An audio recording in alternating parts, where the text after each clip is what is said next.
Greetings, this is Jeri, head gardener of Hopalong Hollow. As a matter of fact, I'm the only gardener in Hopalong Hollow. Sometimes I wish I had some help. But gardening is not my husband's thing, so I don't expect him to do any of that. And I have far too many gardens, really, for one person to keep in tip-top shape. And when you have a lot of gardens, like I do, probably too many, when you have a lot of gardens, sometimes some of them get neglected. Now this one doesn't get neglected. It looks like it because it's a wild and crazy country cottage garden in the potager, right smack in the potager. And it has so many wonderful things going on. This is exciting. I just noticed this. This is some kind of an iris I planted, 2 years ago. I planted the roots. And man, I can't remember the name of this. I wish I could remember the name of things. But that is really unusual, isn't it? Oh, how pretty, how pretty. Growing here amid the daisies, the ground roses, the violets, the bishop's flower, the lupins, the plum tree, the comfrey, the globe. What are you? Alliums, strawberries in the pots, the tulips have gone past, and now the glorious and wonderful Oriental poppies are coming up and opening at last this year. And of course, the ever-present pink evening primrose. Finally, after waiting for 2 years for my Oriental poppies to bloom, I have got these gorgeous salmon-colored Elizabeth Oriental poppies. They're huge. This is just one plant here, and there are probably 5 or 6 more buds getting ready to open. I have waited and waited for these gorgeous poppies. I love poppies anyway, but these I grew from roots. The first year they only put out leaves, then all the leaves turned brown in the heat, died down to the ground. I thought I had lost them. They started coming back again in the winter. And now I think I have about 8 of them. This is just one plant in a particular bed. This color was stupendous, this beautiful salmon pink, until this one opened. And this one is really amazing. This color is kind of a dusky lilac. They are. I'm so thrilled with this beautiful plant. Look at that. Our lovely little pink primroses. Yay for pink primrose. It gets a little bit rambunctious, but it certainly is pretty. I remember last year, at the end of the year, when I built these beehives, and I was going to start my bees this year. Well, I went to a beekeeper last weekend that lives not very far away from here, and I found out it was too late to get my bees. I should have ordered them in the fall, and that's my own fault for not doing my research like I was supposed to do over the winter. I didn't do it, so I'm really not prepared, which is okay. Next year I will be prepared. I'll order my bees in the fall. I'll get these situated in exactly the right place. In the meantime, they look pretty good here on the porch, and they are just holding some of the plants that I can't fit in the greenhouse because it's just not big enough for everything. But they are very convenient. So next year we'll do the bees. In the meantime,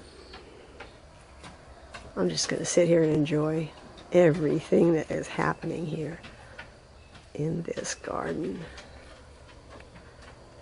I just couldn't be happier, and to see the potager filled with these beautiful, beautiful plants. And it all seems so fleeting. It seems like something starts to grow, and before you know it, it's gone already. Those beautiful roses, oh, in 2 weeks, they won't even be there. Foxgloves won't be there either. Primroses might hang on for a while. And so something new will have to take its place. I think the next thing to bloom will be the lamb's ear right here. And these Alnic roses, Anic roses. Oh, and the larkspur, and the Breadseed Poppy, and of course the dianthus. It'll just keep on going. Rose I saved from certain oblivion. This rose was never doing anything. It was in a terrible spot on the north side of the house, shady, dry. I left it there for years. It never did a thing. I moved it over here to the potager. I put it in this beautiful moist area right here. It gets morning sun, and it's so happy here. And now it produces so many beautiful hot pink flower blooms. And I don't know what the name of it is. It's nothing special. It's called bishop's flower. Also, some people call it bishop's weed. I think it looks a lot like a Queen Anne's lace, but it's a lot shorter and much more delicate. And I think it's got a lovely airy feel to it. It just kind of floats above all the other flowers. If you do not have knockout ground roses, you should get some. They're so easy to care for. Look at all the buds on this knockout rose. This is another one I moved from a poor spot into a lovely spot. And they will reward you if you move them to the right location. Sometimes that's all a flower or a plant needs. It needs to be in the right place. Supposed to climb the pussy willow tree, and it's doing that. Zephyrine Druin. Zephyrine Druin, a wonderful climber. Antique rose is called Old Blush, and I got it for the fact that they say that it really does a lot of great rambling. It's a rambling rose. It's a very old rose. And it's not got a huge scent to it. It's very, very faint. But the job of this rose is to climb and weave and amble over your pergolas and your arbors and your fences. And it is doing a marvelous job of just that. I got it, put it in just last year as a very small, short sprig, basically. And it has done wonders in growing here in this semi-shady area. Gets a little bit of morning sun, and in the afternoon it's pretty shady. But the purpose for me was to get something to grow over this pergola besides wisteria, which I'm quite tired of. I'm not enamored with the wisteria anymore. And this rose has actually climbed up and through the wisteria and is sitting on top of those plants. You can see it from my upstairs window. You can't see it from here. But it's beautiful. It's old-fashioned. And as you can see from all these buds, it's going to be blooming for quite some time. Old Blush. Beautiful antique rose. We have alliums of all different sizes growing all throughout the gardens because there's just nothing more wonderful and fun and delightful than one of these great big round purple globes on a long stem just poking up out of your garden. Is there anything more trustworthy than Sweet William, also known as dianthus? I prefer Sweet William. Look at this. These are wonderful, and they bloom consistently all throughout the season. These were even growing in the wintertime, and now they're probably 12 inches tall. Won't get much taller than William growing at the base of this clematis. This is an old clematis. I've had this for about 7 years. Every year it just gets better and better and better. What great climbers, great perennial climbers. If you don't have any clematis, be sure to pick a couple roots up or little plants, and they will just please you for many, many years to come. I don't know the name of this one. It's pretty common. I probably picked it up in Walmart. I don't know. It was a long, long time ago, but you can see there's a lot of buds here. And it's already been blooming now for about 2 weeks. So this is a long blooming clematis. And once again we have the dianthus, the Sweet William, that comes in so many shades. You've got a pretty lipstick red, kind of a variegated pale pink, a variegated dark pink. I'd call that a lipstick pink as well.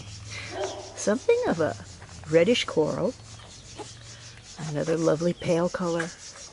And this is definitely coral. And as I said, these are just wonderful perennials. Oh, there's a little pea in there. Now, how did that little pea get there? That's odd. Oh, I know. Okay, it's not a pea. And here in the center of this bed, we're in the potager, by the way. Normally there are vegetables in here. This year I put lots and lots of flowers. So these are the Breadseed Poppies. I thought that I should have thinned them out a month ago, but you know, I never did get around to doing it. And I guess it didn't matter, because I think they're going to be fine growing thickly like this. And beyond that, we have some larkspurs getting ready to come up, or they're coming up. And beyond that, the lamb's ear is getting ready to put out some flowers too. And here, the Tisia, which is also very much like the lupin, except the colors are quite different, and it's really more of a bush.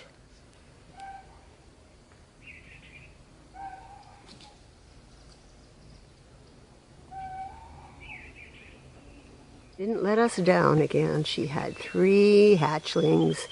Miss her. She certainly picked the most handsome husband. This is Clark Gable, and boy is he gorgeous.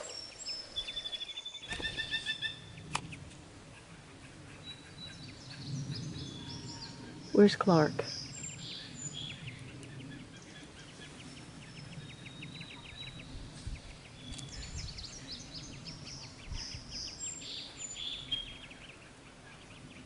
Today we're going to try some propagating of lavender. Now I put these 2 lavenders, which I purchased, I put these 2 lavenders in a mixture of sand, peat, and compost. This is what I grew my carrots in last year, so it's really, really got loose soil in it, so it's super good drainage. So we'll see how they do in there. We're going to find out what we can do to propagate these and make more lavenders, so we don't have to spend so much money on buying the plants. Did that with a bright sunny day, and now it looks like we've got some little rain showers. So we're sitting here at the porch. We're going to propagate some lavender, and sitting here with us on the back of a chair is Zebedee. Zebedee is going to observe the goings-on here. Actually, he's just waiting for a cracker.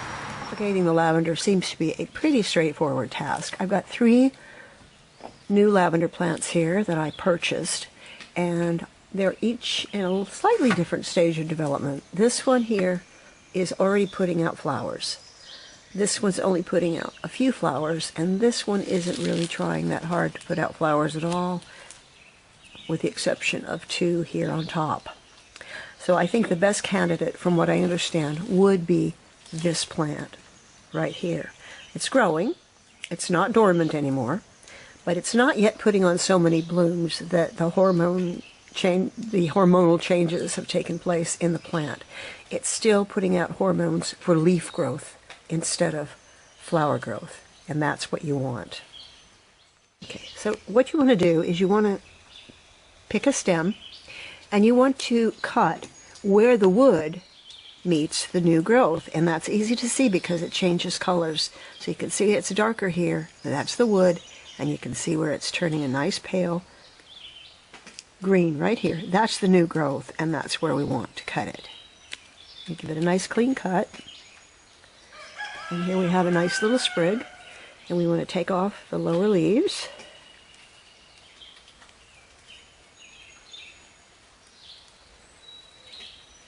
About, I'd say give yourself about 2 inches or more. And then, because you don't want growth to continue on the top, you want to cut off the top as well. And you can leave a few little leaves there. Now, one thing everyone seems to agree on is that you don't necessarily need the rooting hormone. Now, I just happen to have some, and that's the only reason I wouldn't go out and buy it. But most people say it doesn't really matter, make any difference. But let's do it anyway, because we have it here. And I prepared a pot with some compost and perlite right here. Okay, and I'm just going to take my little sprig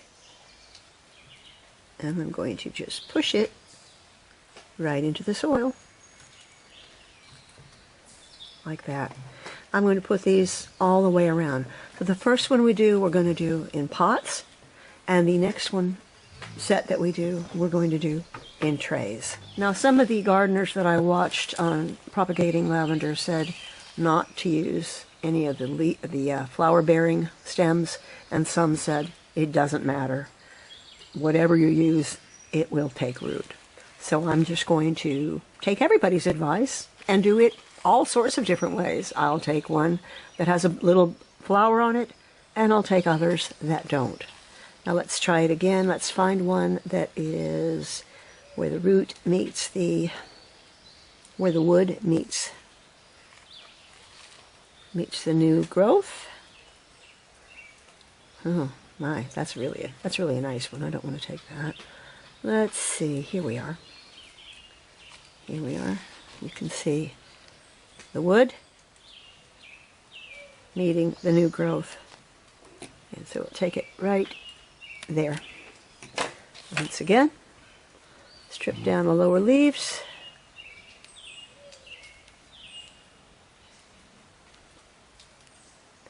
Take this little bit off the top here, because you don't want it to keep growing on the top. You want it to develop roots. And you can certainly leave as many leaves as you want on the top. So, dip it in the hormone, shake it off,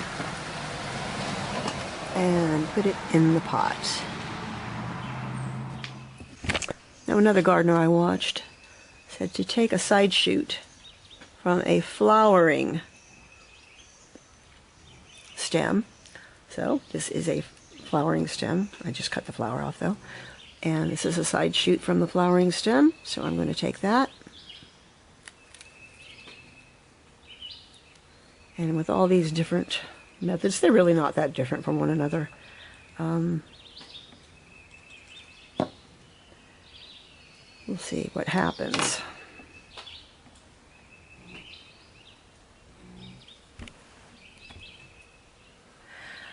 For those of you like me who have struggled and struggled and struggled with lavender, if this works, it's going to be really, really great. Now, I have had times when my lavender was stupendous and lived for many, many years, but then suddenly the weather will get very cold or very wet and rainy, and a plant that I've had for a long time is gone. I'll never see it again. So every year I try lavender in a different location, or I try different methods of planting it, and I can't believe I've never thought of doing this before.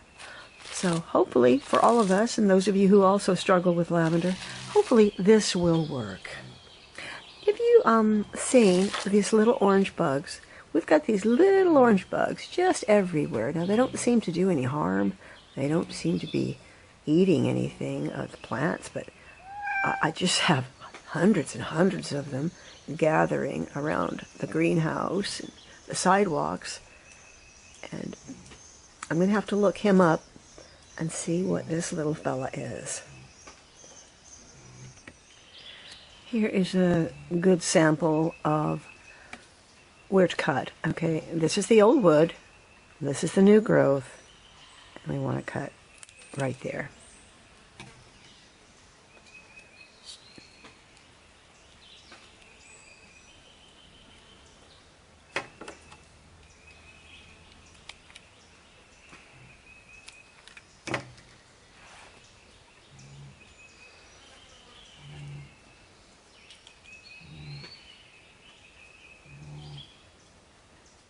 And that's really hard to do because you want your lavender, flowers. But when you get a new plant like this, a really young one, I've always read, you don't want it to flower the first year.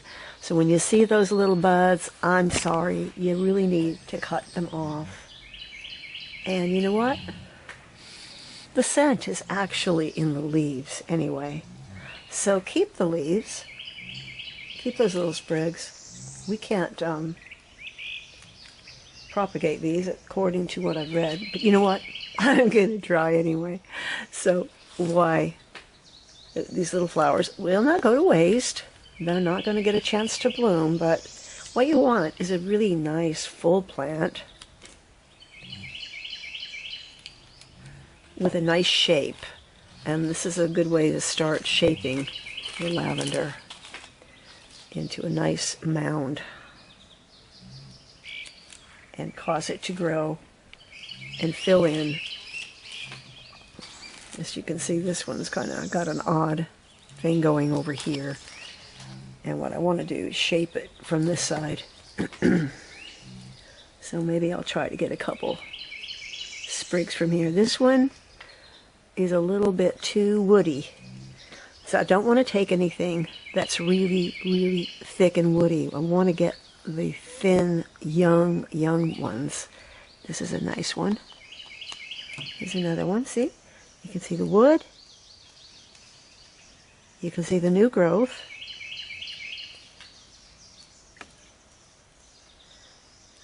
Wow.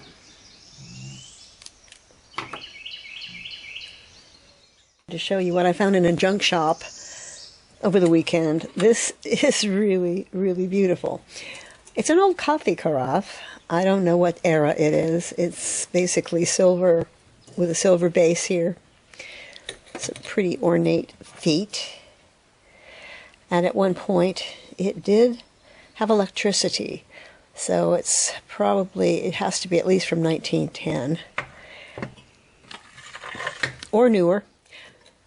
But I don't want it for coffee. I want to put flowers in it. It's got a pretty neat lid here. So obviously that lid will not be on when we put in a bouquet. But it can sit right there in front of it. And this beautiful piece here was only $10. That was intermission. I had to fill these up. And now back to our lavender sprigs. Now I'm going to water these. I'm going to put a humidity dome over the top, put them in the greenhouse, and wait with patience to see if I get any seeds or any roots from these sprigs. Top of this as your humidity dome, or just a plastic cloche like this. I'm going to leave the ventilation holes open for now. I just want to keep that soil moist, not wet, but moist.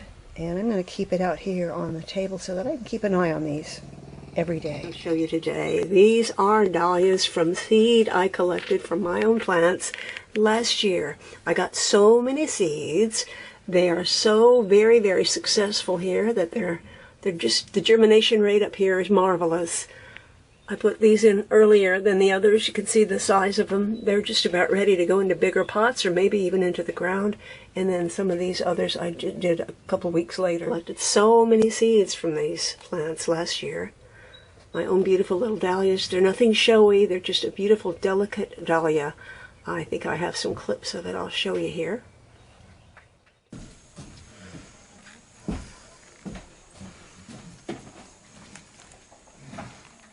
I've got so much seed that I'm going to be able to share some of that seed with some of my subscribers. Since we're on the subject of seeds, that brings me to a piece of artwork here that I have. This eventually will appear in my garden journal. But for now, I've just had it professionally printed in a very limited amount as a 12 by 12 print. It's available on my website. It's $20 plus shipping, very inexpensive. It turned out to be a really beautiful print, and I just wanted to be able to offer that, some of my existing art, to use at this point. Now I've had these on the website for quite some time, but not professionally printed. We've been printing them at home. I decided it was time to get a professional job done. And so I also printed the Elegant Daisies, and the Elegant Daisies is also going to be the cover of some seed packets. I've got a third design on the seed packets too. So if you win a package of seeds, you're going to get a beautiful design on the front of your little seed packet. Of course, it won't be this big. It'll only be a 3 by 3 inch image, but you can purchase this print, a 12 by 12 print, on the website. I'll give you the link to that. So let's get on to how you can get a packet of my dahlia seeds. So here are the first two flower seed packets from Hopalong Hollow. I'm going to keep on doing new packets. And I'm going to keep on doing seed giveaways as I collect seed from the garden over the summer and the autumn. Now, because there's only just so much seed to go around, I'm only going to be filling up 20 seed packets. So there'll be 20 free packets of seed. I'm going to be pretty generous with the seed. Probably have at least 50 seeds in each packet. And that'll give you a good chance to get those germinated. And how do you win a packet of seed? The first 20 commenters must be subscribers. The first 20 commenters that leave me a comment requesting seed and promising me you will plant it, that's who gets the seed. Then, when the first 20 commenters have checked in, I will, in the description below, I'll tell you who you are, and you can send me a self-addressed stamped envelope, and I will send on your packet of seeds. And once you get your seeds, it's pretty simple to plant them. Just put your seed starting mix in a tray, just as you would do with any other seed. I'm going to put 2 or 3 little seeds in each compartment. Make sure this is moistened. Press down your seed. Water it lightly again, or spray it with a spray bottle. Get that seed moist. Cover it lightly with some peat, some sand, some vermiculite, or a little cocoa core. Germinated. Just keep them moist. Let them keep on growing in the little trays until they're big enough to transplant, either into a bigger pot or right into your garden. I'm just hoping that you all have such success with these dahlias, because they really, really are pretty. And we'll continue to do this all throughout the summer, as long as I'm able to collect seed.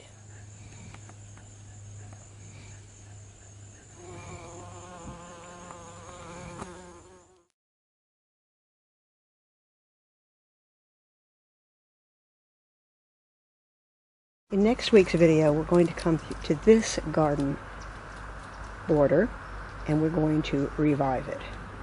Right now, I showed it to you last week. It's a mess. It's not all cleaned out like the one across from it.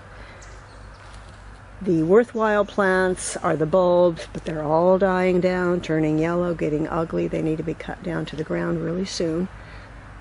But what we have in here are some beautiful perennial bellflowers. There are 24 of them interspersed throughout this long, skinny bed. But I want to take out all the stuff I don't like the violets, the crabgrass, the couch grass, the Bermuda grass, all that nasty stuff. I want it out of here, and that leaves me with a lot of clear spaces. And the things I'm going to put in here are going to be a really unusual combination. It's kind of an experiment, but it's going to look very ethereal and I think really, really pretty when it all grows together. So I'll be putting in here will be seedlings that I've grown in the greenhouse. I'll be putting in some seeds, and I'm putting in mostly annuals and a few perennials, because this is going to be an experiment. It may not work out, but it'll be everything that I put in here will be something you can certainly get your hands on as well. So we'll see you next week. Well, I also want to talk about the tools that I cannot live without in the garden. And we'll see you next week here in Hopalong Hollow. Bye-bye.